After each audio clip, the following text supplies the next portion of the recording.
we can find freedom in recognizing the things that we're doing that are sabotaging ourselves, and then create new habits for our mental health every day.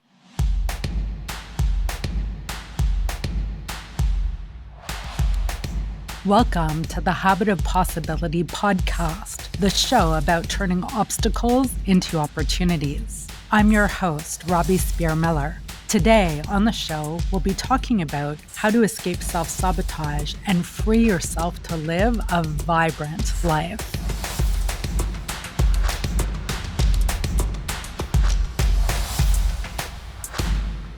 Today, we're going to be interviewing Karen Goslin. She has a new book coming out at the end of January called Yellow Pains. And I don't know a lot about the book, so we'll find out a little more here. I've purposely kept myself away from it because I want to discover it with you, Karen. Right. But knowing you over the last couple of years, I've always been inspired by your zest for living. Like, you really know how to kind of squeeze the juice out of life, and your attitude is amazing. And this podcast is about inspiring people to move through challenges in ways that make their life better, even if in the moment it's not so great, that they're looking beyond that and using the challenge as a crucible to grow themselves in, or a catalyst to get to another place in their life. And so my outcome with offering this to people is to give them lots of examples of where people have done this. And I think you are a great example of that. And your book is about that. Is that right? Right. Thank you so much for having me, Robbie. Yeah, that's a great introduction and a kind of great summary of like how I live. You're right. I have found I had a turning point in my life. And at that turning point, it's almost like that changed the trajectory of my entire rest of my life. And I firmly believe that what I did in those moments and days and months after that really set me up for the kind of life I have now. And so it's fully embracing life in all of its possibilities. And, years ago, I never thought any of this would be possible, but I do live with a very high spirit of making the most out of every day and just going for it, just absolutely going for broke. Yeah, it's amazing. Very inspiring. So tell me, one of the questions you suggested asking you was about why do smart people get in their own way of making their life better or making it as good as it can be? And I love that question because you would think that, hey, if you're a smart person, that you could figure that out. You could find a way.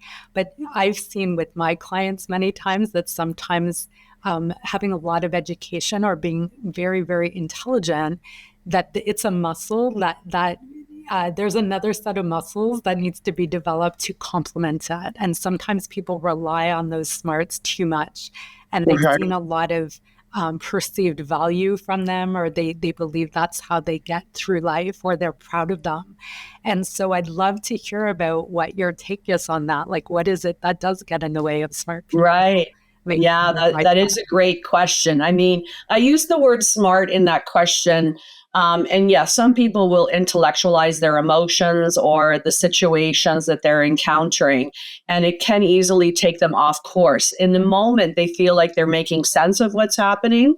And I do sometimes see people with above average intelligence even having a more frustrating time because they oftentimes can't make sense, or the way they make sense of something is so different than what everybody else is thinking or responding to. But what was really behind that question was the fact that we are smart. Most of us are smart people, and we want change and we need change. And then we turn around and get in our own way. I think it's a universal human condition for that.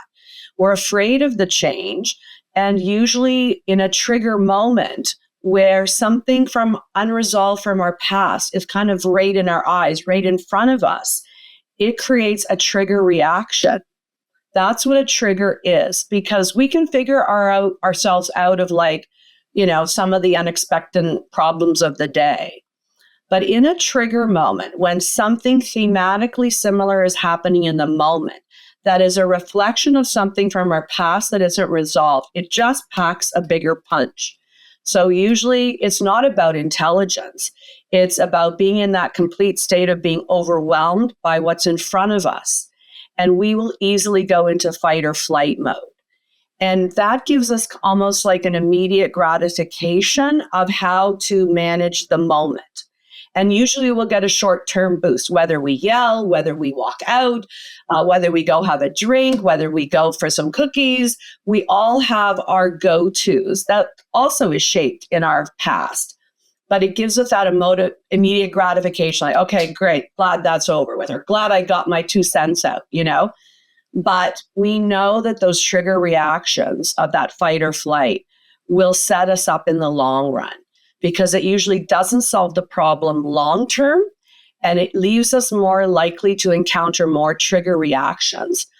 And so this gets to be forming a repeated pattern, because the theory is that we will almost invite into our life something that is asking us to master something.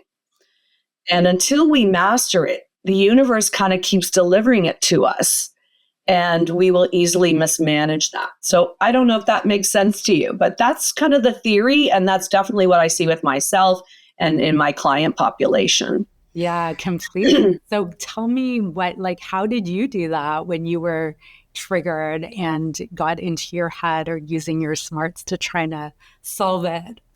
Yeah. So I was a fighter. And that again, like whether we ride the passive side of the wound or the aggressive side, that's usually shaped in our early years as well. Whether somebody, demonstrates fight mode or flight mode, or sometimes we'll do the opposite to what we're shown. So we either replicate what we're shown or we will go to the opposite. I grew up in a loving family. They were highly disciplined, but they were all more fighters, and I replicated that. And so my wounds were around control and worthiness, and that came from a variety of places in my life. So when I got hit with a trigger that challenged how much control I had or how worthy I was, I would fight. And that meant I would work. I would sometimes overwork. I would kind of fight back in situations. And I was going through that in cycles in my life, not even knowing or understanding at the time what was happening. Mm-hmm. So I would get increasingly more frustrated. People who ride the aggressive side, who are trying to control too much, will defeat themselves. They'll actually feel less in control. Right. They'll push people away like I did, and we get lonely, right? Because in the moment we're thinking, okay, we're fighting on this, but it doesn't really work. So I had repeated experiences based on those early wounds around control and self-worth. And as it is for everyone, the experiences we get that mirror our wound will get increasingly more serious. So once I hit my bottom, that was my moment to actually make more sense of how I got there. Mm-hmm. And I think this is a shared experience. I think we all have increasingly more painful experiences over our life that are shining a light on what we need to master. And some of us figure it out and some of it don't. Some of us don't, but I did. And I'm proud of that. And I was interested in how I figured it out. So it's interesting, even the term figuring it out is a term that smart people use because they're trying to use their rational mind, right? To solve a problem. And so what you're sharing is interesting to me and with the work I do with hypnosis, because I see a lot of people who are very intelligent, who get in their own way. And if we look at it and cross-reference that with their flight, we could look at if they're very good at rationalizing things or thinking things through, then if their reaction is to fight, they're going to rationalize something that will justify the fight. And that's right. And if their way to cope is to freeze or fawn or flee, they're going to rationalize why they should do those things, and they'll believe it. And it looks smart. And so it digs them further into a hole because they're looking for evidence that matches whatever story they rationally made up in their mind. And because they've been showing in life in general that their mind works well and they've had success, they trust it too much. And so it can lead to having a bigger problem. Absolutely. And that's what I was meaning by the fact that, like, we will try to fit our fight or flight reaction into the narrative that we believe. But the narrative, in my language, this narrative comes from our wounded self, right? That's looking for that immediate gratification. As humans, we're not comfortable with dissonance. Mm-hmm. We don't like it when things don't fit. The brain is in a very uncomfortable state at that point. But when we're in trigger reactions where we're either overwhelmed or afraid or confused, right? When we try to correct that dissonance to create, to clarify it for ourselves, the fact that we're in those states of overwhelm or confusion and fear, the way we make it fit is kind of like, quote unquote, wrong. It's inaccurate. And this is, in my opinion and experience, what is most important, because what I'm talking about in my book are about these invitations to change. So when we make it fit inaccurately, we would, and it's a big event that's really, shaking us up. The way we make it fit will usually change our core beliefs. And those are the beliefs about those narratives we're talking about what we believe about ourselves, other people, life, and love. So we don't like the dissonance, but yet we're in this overwhelmed state. So we make it fit, but because we're overwhelmed, we make it fit inaccurately. And the way we make it fit shapes our core beliefs. And then, if that wasn't enough, we take those core beliefs with us. And it shapes how we see ourselves and other people in life and love in many, many other situations. It's a complete setup. So it's not the rationalization, it's the emotional intelligence of being able to sink into a much deeper place, just to look at your life, to understand what the similar themes are between all of these experiences that are throwing us off and what the deeper message is. Mm-hmm. Because until we, I want to say correct, but I don't even know if that's the right word, but until we shift those core beliefs, everything we see in our life will come from those inaccurate beliefs. Mm-hmm. And that really throws us off. For sure. Yeah. So Karen, I'm so curious, what happened that made you discover how to free yourself from all of this? Was there like a specific situation? Was there an era of your life? Like, how did you come to this realization? Right. Well, good question. Thank you. So it's a personal story. Okay. The book Yellow Paint, Learning to Live Again is half memoir, half self-help. And everybody in my life is saying, what is this yellow paint, right? And I'm not going to answer that today. I want people to read the book to discover it. But what I can tell you is that I had these negative experiences that were happening throughout my life, but I wasn't really living consciously. I wasn't going to that deep level you and I were just talking about until I was in a complete rock bottom state. For me, that was a couple of months after my marital separation. And there had been a lot of, issues for me getting to that place. I had lots of rejections. I had unfinished endings. I had betrayals. I had major, major health problems. My ex-husband had given me a sexually transmitted illness. And I had vicarious trauma from working in the area of sexual abuse intensely for 10 years. And the last straw, so to speak, was when my husband left me and my daughter. And it was just a devastation to me. And the yellow paint moment came for me when I was at rock bottom and I wanted to do nothing more than just give up. Like I felt so alone at that moment. And it felt like everything I had done wrong in my life, like, landed me on that place. And I could not find my way out. And I was in this place of like, okay, this is unbearable. Like, I really believed it was unbearable. And yellow paint saved me. But it wasn't so much about the paint moment. It was about what I did after that. Yellow paint offered me a knee-jerk reaction to do something different instead of giving up. But what I did after that was I went back and did all of my deeper work. And the deeper work had me drop into what I had been fighting with my entire life and what the common themes were among all of my problems.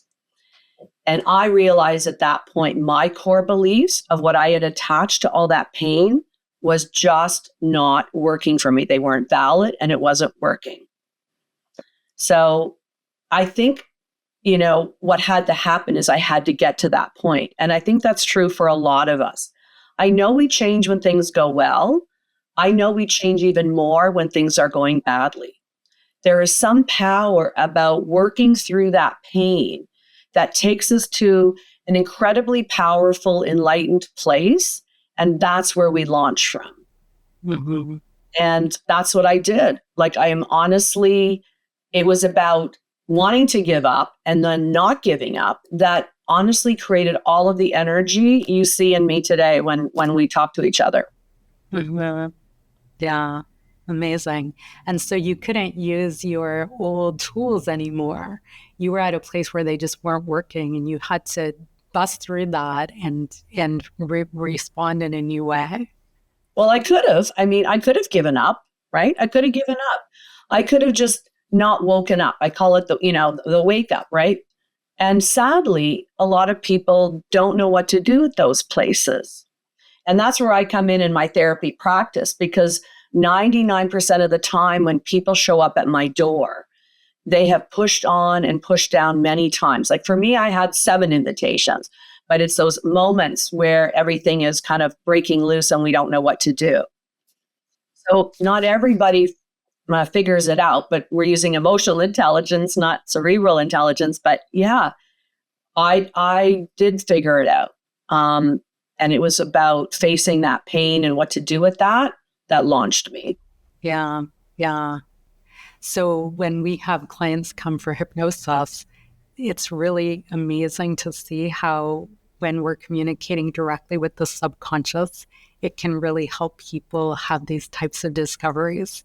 And often they come because they're stuck, right? We have people who maybe they've hit a wall in their relationship or with their career or with their health or something. And helping them discover a new way to interact with it that's beyond their rational mind or the old way they used to cope, because some people will distract themselves with whatever, right? It could be drugs or alcohol or food or social escape, or we could have a whole long list. When people do that, then they're actually getting themselves out of the pain enough that they don't do something about it, but it's still there. And what you're describing is that it got to the point where you couldn't do that anymore. It wasn't possible to do that anymore. Yeah. Mm-hmm. I do think, as I said earlier, we have a lot of immediate gratifiers that get us out of like going to that deeper place. And I love to hear what you're doing because, yes, the subconscious or the living unconsciously is kind of running in the background. And it's almost hidden to us if we don't have a discovery or don't look at it or consider it. So living unconsciously, we're in immediate gratification mode. So the discoveries are, yes, those aha moments that that's what this is about. And at this point for me as a fighter, I could drop my boxing gloves and go, not because I lost the fight. I was already losing the fight by fighting. As soon as I made that discovery that the fighting actually wasn't going to work for me anymore, and I dropped the boxing gloves, I would have had a better chance of actually winning the fight, if you want to kind of follow that metaphor. But it was about figuring out how I would gain more for myself by not fighting anymore. Yeah. But so those discoveries, I call those the liquid gold, right? Those gold nuggets of like the ahas where you make that very important discovery. I don't think we can really get out of our own way without that discovery. Yeah. And sometimes when you're in the bottle, you can't read the label on the bottle. So sometimes somebody else showing you what's happening can help. And as we're talking, it reminds me of this client I saw many years ago who was coming for weight loss, and she had gained quite a bit of weight. She had, I'm going to say, in the neighborhood of 100 pounds to lose. So we had to get a doctor's permission and all of that. But the real thing that was going on behind it all is that she had lost a child when her child was 3 or 4 years old to cancer. And this happened, I'm guessing, 20, 30 years before I met her. So it was way over. But she was still in that pattern, because when she was grieving the loss of that child, of course, everybody around her felt for her and wanted to support her and take care of her and be there for her. And so it was kind of a blank check for her to hurt herself and get away with all kinds of things because she had been through that. And so it really changed her when I showed her this, because she didn't consciously realize she was using the overeating and the freedom to do whatever she wanted, because everybody was tiptoeing around her and it was hurting her, right? She didn't realize that she was doing that and using this horrible tragedy that happened as a way to get away with not really living her life. Right. So it's really interesting how if you can show people that, then they start to have choices and they can be willing to agree to learn how to let go of it on their own. So I really see that as a lot of my role as a hypnotist for other people. And I'm sure you've done this for your clients as a psychotherapist too. Right. What a poignant story. Losing your child, I think, the old psychiatric community would rank that as the highest stressful event of life. And then what they did at that point, they also designated divorce as number 2. It's kind of old style, what they used for diagnosis and looking at the amount of stress somebody was facing. But I often rely on that. And losing a child is the most devastating, or what they, for most people, are. But divorce is number 2. And I always put that out there to the clients I see who are about to go through or having gone or went through a divorce, to kind of normalize the upheaval that creates. But absolutely, that's why I think when we started today, it was like, well, why would we keep getting in our way? And it's that temptation to do what feels good, but it is coming from that unconscious place, right? Where we're not really facing what's really going on. We're too afraid. Most of my work, I see a fear-based wound that it makes it too hard for us to face what's really going on. But when we do, it, as you see in your own work, it makes all the difference.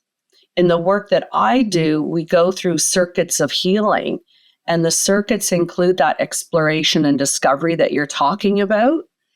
And then I work on reframing those narratives. Because if we go back and correct those core beliefs, right, that reframing stage becomes very important.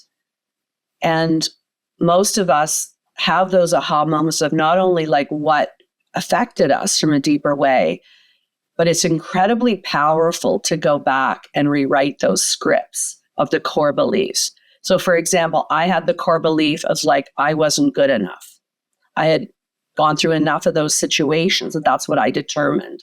So when my husband left, I'm like, of course he did. Like, I'm still not good enough. I'm still be alone. Others leave me. That was 2 of my core beliefs. I'm not good enough. Others leave me.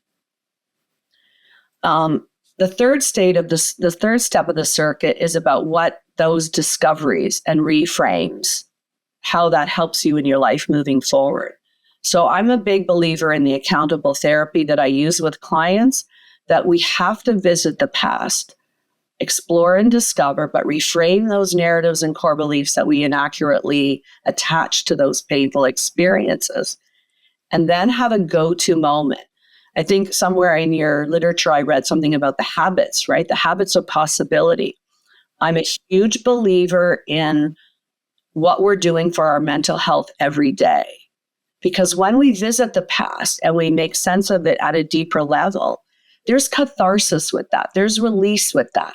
But in my mind, the therapy has to go one step further, which is, now what? What are you going to do now? Now that you have, so I discovered I am enough and not everybody is going to leave me, right? So once I corrected all of that and I made sense of what actually happened and that what actually happened in my life had nothing to do with me not being good enough. That's the freedom. So what we do for our brain health and our heart every day makes a big difference because we have to capitalize on what we've learned and discovered. So I always say to my clients, I want you to know what you're going to be doing differently when you wake up tomorrow morning. So we have lots of different exercises for clients to do every day so that they can really launch from those new discoveries and those shifts. Yeah, awesome. Does that make sense? Oh, completely. Yes, we are on the same page, Karen. Yeah.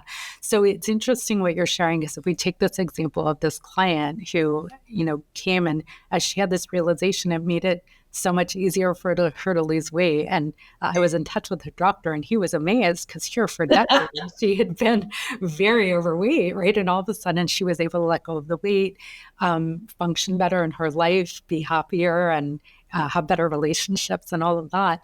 But the pattern that she had that created this situation in the first place was actually there before this tragedy with her son happened. She was already in a habit of self-protection and doing what's comfortable in the moment and getting away with things. And so the thing that I find really interesting about this work is that we don't even need to know what happened as long as we see the pattern and we're able to help the person heal up so that they can have new choices, then it's all good. So sometimes when we try too much to understand or know what happened, it can create a deeper hole to get ourselves out of. Or in neuroscience terms, if we're reliving an old experience, we're going to reinforce that neural pathway. So with the work we do here, we very much look at the patterns instead of the story and help them heal up the pattern piece. Because, for example, when you were saying that for you, this came from feeling not good enough or that people leave, that probably happened where that started. You probably don't even remember the first time that started. Right? Well, yes and no. I mean, what I notice is the pattern. And from my work, I usually can track it back to some core experiences or what I call the core wound. And so for me, as silly as this might sound, at the time that I was growing up, I had two older brothers that were close in age to each other. And all I knew is that I was like the third wheel. Like they didn't want anything to do with me. And that was my earliest memory of others leaving me and me not being good enough. I just internalized that. But I do, so I do believe that there are patterns in these invitations of change that I call it. And old school psychotherapy said we should do the first, the worst, and the last event, That's kind of the psychotherapy lingo or theory. I don't generally follow that, but I think we're aligned in that idea that there's a pattern that's not working for us. And I meant to jump on this earlier because I heard you use the word choice. And that is our liquid gold. That is the point we want to get to. The unconscious, those immediate gratifiers, we will feel like we're choosing food, we're choosing alcohol, we're choosing the fight, we're choosing the shutting down, we're choosing going to bed. But we're talking about real choices, healthy choices based on those discoveries. We've talked about a lot of important things today. And I think the message to leave your listeners with is that it's possible. It's possible to kind of outwit the symptoms or the temptations in your life that are not serving you. We can find freedom in recognizing the things that we're doing that are sabotaging ourselves. And when we can make those recognitions and discoveries and then create new habits for our mental health every day, whether it's changing our thoughts or finding more mindfulness, affirming ourselves, feeling more compassionate towards ourselves, there's key tools and strategies that can help. We are afraid to let go before we have something new to do. That's part of the attachment. So the choices, as we're kind of wrapping up on this theme about choices, is really important, because even if we have new wisdom about the patterns, it's really hard to take something away and not replace it with something. So knowing that we can use those to launch to something better is key, because otherwise, as we will do, we will just revert back.